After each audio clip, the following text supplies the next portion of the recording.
first video I'll show is a supraglottic laryngectomy using the LISA laser, and I think the benefit from the use of that laser is reduction in airway edema. So at the end you'll see that we're able to extubate the patient in the operating room. So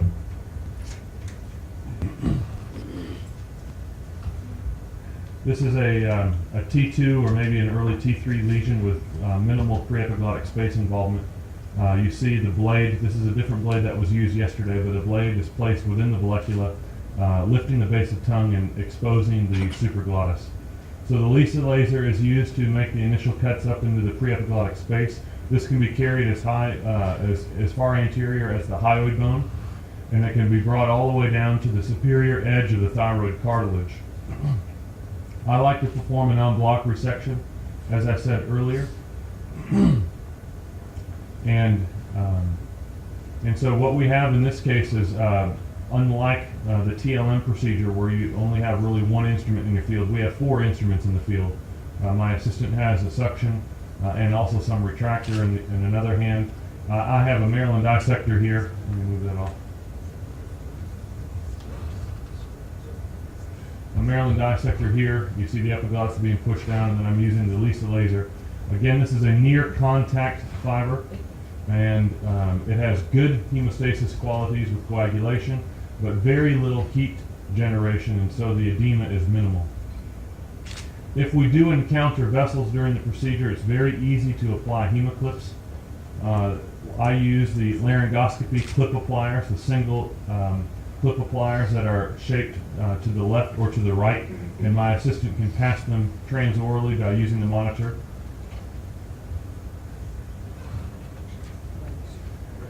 The en bloc resection allows for us to do both a direct incision approach and also an outside to in approach.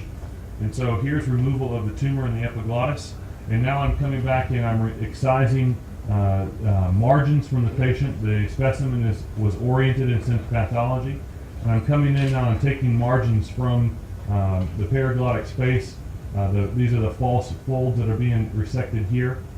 Thyroid cartilage comes all the way out to this edge here.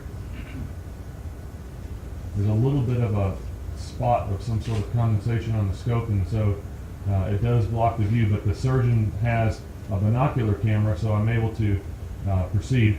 Now here is the view of the glottis then at the final part of the operation.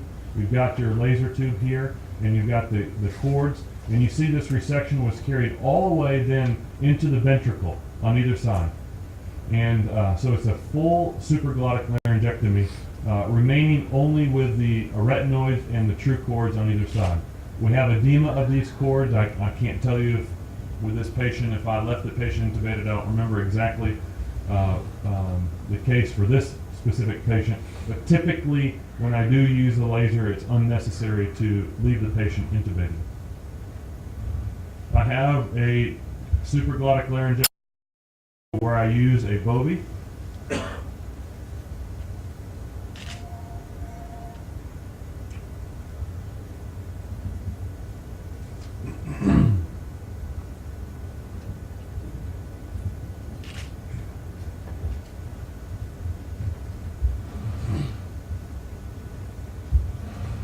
So the case has already started. Again, the retracting blade is up here. My assistant has an additional retractor, suction. I've got the Maryland dissector in the bovie. In this case, there was a pre-epiglottic space involvement, and so I carried this all the way out to the hyoid bone. Now I'm making my cuts posteriorly along the aryepiglottic fold, in this case on the right side, and then I'll add another point. I'll do it on the left side. As I mentioned, the approach to these cases can be done both from inside out to outside in, and so on this situation, I'm on the outside working in. Here's the edge of the thyroid cartilage here. So this is carried all the way out to the thyroid cartilage, and you can even skeletonize that tissue. If you're doing a hemilaryngectomy, you can continue and remove the arytenoid and cord off the cricoid cartilage, and then I take the thyroid cartilage out as a second piece. I don't take the thyroid cartilage out with the primary soft tissue portion of the specimen. Here's my cut then on the left side along the aryepiglottic fold, and I can carry that just the anterior to the vocal process of the arytenoid, coming all the way out again to the thyroid cartilage and taking this tissue off the inner aspect of the thyroid cartilage, taking the anterior attachments off so the specimen can release and pull posteriorly. And then finally my cuts are going to enter the ventricle, and I often will enter the ventricle from the outside in. I can make those initial cuts anterior to the retinoid, but I'll make that ventricle cut from the outside in, and the specimen is then delivered in an en bloc resection with all of the pre-epiglottic fat remaining on the specimen. Now I come in and I take margins from the patient, again, while that's being tested for frozen section analysis. In case there are additional margins required, I already have my margins excised. And that was the final view then of the larynx. Those are quick edited videos. Typically, as I mentioned, I try to keep a TORS operation less than 1 hour. I don't like to keep the patient suspended, so this done with TLM would take me almost 3 hours to do typically. With a robotic procedure, not having to adjust anything, I'm able to do this in less than 1 hour. I wish you had shown us the suspension and the retractor. I was very keen on The suspension and the retractor is exactly the same as what you've seen. From the outside of the mouth, it's just the FK retractor with the mouth open. Which blade you use, the split type to push the tongue inside? I use a different blade than what Dr. Gannon was using yesterday. Again, he was limited on his selection, but I use, it's a flat spatula type blade with a gentle curve, and that entire blade is about the width of the base of tongue, and it fits into the vallecula and lifts the entire base of tongue up. You can spin a dial, towing that blade even more, so it lifts the epiglottis up in the air. One of the problems that Dr. Gannon had yesterday with his suspension is the epiglottis was pushed against the posterior pharyngeal wall, and it made it very difficult for him to see. But if you're able to suspend this patient, I will show you, because we didn't see a lot of that. Let me go back to this presentation, and I can show you a little bit of the suspension.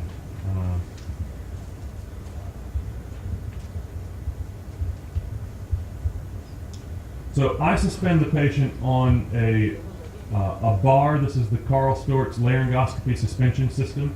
It is connected to the side rail of the operating table, and this bar has a universal joint here, and a joint there, and a joint there. So there are 3 joints. So the position of this arm is infinite. It can be in any direction that you want. I have a C-clamp attached to this. Now the FK retractor, this is the first generation. The second generation looks a little different, but there is a post that comes off of this. Now Dr. Gannon had this post attached to a suspension arm that was pressed onto the chest. And it's difficult to get good suspension when you're using the chest to suspend. But I'm able to take this post, and by placing the C-clamp on the post, I can lift that patient I can lift their head almost off the table. It's that effective. And suspend the patient. There is another suspension in the arm, and it comes with the FK if you purchase it. That's an extra purchase. With the FK that attaches to the side rails of this cage. You don't get the same lift as you get if you're suspending off of this post. If you suspend here, you don't get that torque of lifting it up. And so if you have the opportunity to buy something, do not buy the one where you attach it here. Just go to Karl Storz and get this laryngoscopy suspension arm. I can give you, if you email me, I can give you the product number off the side of this. Yeah, I completely agree. I mean, this really makes a huge difference in terms of, especially if you're going to do supraglottic, you need something like that. This patient here actually was not one of the videos I showed, but this is a supraglottic laryngectomy patient. So this is exactly how the exposure and suspension looks. And you can see I've got a laser tube here, so I'm going to do use the Lisa laser to do the supraglottic laryngectomy on this patient. Yes, so I always place a tongue suture in the anterior aspect of the tongue so the tongue can be pulled out of the mouth. And I put, if the patient has teeth, I put a guard or I use gauze over the lower teeth as well as the upper teeth so that the tongue is not lacerated by the teeth when the tongue is, because the tongue is shoved against the teeth, and if you don't have something soft there, it will make a laceration. You are using orotracheal intubations, so did you put a applying a suture, it will be posted. Yeah, so in this case, with an oral tracheal intubation with a laser tube, to keep the tube secure and kind of out of my way, I will suture it to the palate or something like that.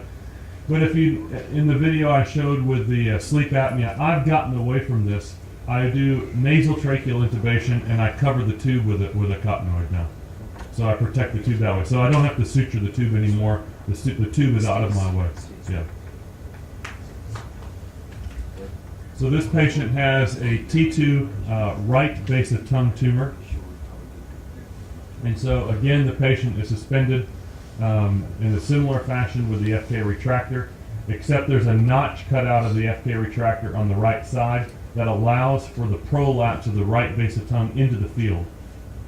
So in this case, I'm making my first cuts along the lateral pharynx and tonsillar sulcus and working inferiorly. I'll make my cuts, my anterior cuts along the base of tongue and work in a anterior to posterior or superior to inferior, depending on how you want to call the orientation direction. You can see that I'm definitely into tongue musculature. This is not a case where like we were with a lingual tonsillectomy or with a sleep apnea operation. And here is a branch coming off of the lingual artery. This is a smaller branch, and so my assistant comes in with the laryngoscopy clip appliers. I'll put multiple clips on a vessel on the feeding side of the vessel, and then typically a single clip then on the proximal side of the vessel, and I'll divide between those clips. It's nice using the spatula bovi because that helps you identify these vessels, and you can use the spatula bovi to dissect the tissue away from the vessels so that they're exposed adequately. Here's the epiglottis, so I'm coming along basically the midline portion of the base of tongue, and the tumor is excised, and now I'm going to go and take margins from the patient. Now, Luca Calabrese is an Italian surgeon in Milan, and he has written a paper about compartmental base of tongue surgery, and that is if you have a tumor, typically they're unilateral, you take the entire compartment of that base of tongue out. So you go directly to the midline for this cancer operation. You create a box. The hyoid is anterior, the midline is your midline. And in this case now I'm taking margins from all of those sections of the box, and I show this because I didn't do this for demonstration purposes, but it actually turns out to be a nice demonstration. I end up identifying here, coming up on the clip, the main lingual artery, and there it is. So I'm very lateral. Don't ask me why, but I punctured a hole in it and sprayed it on the camera. So my assistant is coming in and is going to place the clips on, again, this is the main lingual artery. This is not one of the side branches. And I think my Maryland slips here, and I spray the, no, I let go. So I spray my scope. It comes out. My assistant wipes it clean, and we get back in, and we continue with control of the clipping the vessel. As I mentioned, it's important to place multiple clips on the patient. And if my assistant was having a difficult time and I wasn't satisfied with the clip placement, I could pull my head away from the console and these instruments would freeze in their position, and I could apply the clips myself. Now it's like a tourniquet. There is no bleeding at all because the blood supply has been eliminated to that base of tongue, and I continue with my last margin. As I had mentioned at the end, then I'll place Surgiflow or Flow Seal into the wound, pack a gauze in there for a few minutes to help with some of the generalized oozing. So that's how we control vessels when they're encountered during the operation. Even for this, there's no trach done? No tracheotomy. No. You need to change to 30 degree when you take the deeper margin, or So- 0 is okay? I always use a 30 degree for base of tongue resection.